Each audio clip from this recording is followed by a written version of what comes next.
Guys, what are the most important things you need to consider when doing 3D printed bite guards to get longevity and success? I'm going to break it down for you because at the Mod Institute, we've done 2,800 bite guards in the span of 5 years, all 3D printed.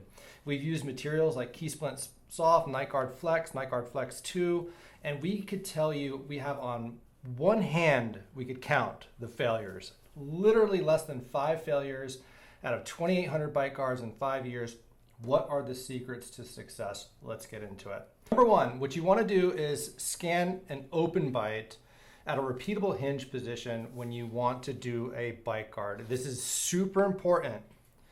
This is a scan technique that we teach on Mod Pro, as you'll see here in this video. It is required to get an accurate hinge position of the jaw relationship so that when you fabricate a bite guard, you're actually at the proper vertical for the guard and you're not guessing on some arbitrary hinge position on some virtual articulator or AI software. That is step number one. Step number two, make sure you have 2.5 millimeters of clearance when you do this scan on the second molar area. The most common area of failure is the second molars, and this is how we're going to take care of that by ensuring that we have adequate thickness. We're going to use this ball gauge. It should slide freely between the teeth. Number three, you need to use the Mod candy coating technique for finishing these guards. If you look here, we have a SprintRay Night Guard Flex 2 Ocean Blue, and then we have the clear version, both candy coated. Both are absolutely incredible and beautiful. Within a matter of minutes, you could get the surface finish, but you have to follow our protocol. We remove it from the printer. We do not soak it in alcohol. We avoid that long alcohol exposure. We just spray it down.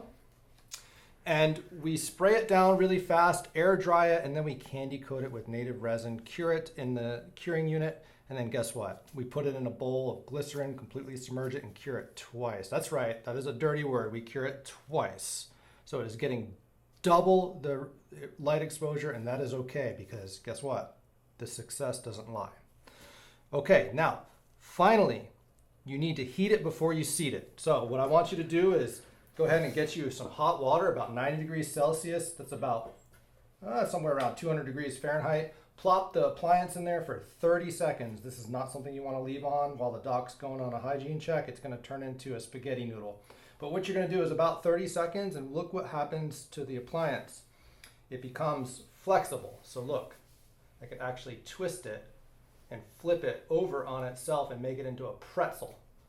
That is awesome because look, it also has memory. If I put it back in the hot water, it's going to open up to its original dimensions and fit perfectly. But we do this so that we get rid of any kind of inaccuracies in the design, the printing, or the scan to have a nice, comfortable fit for the patient that's not under any tension.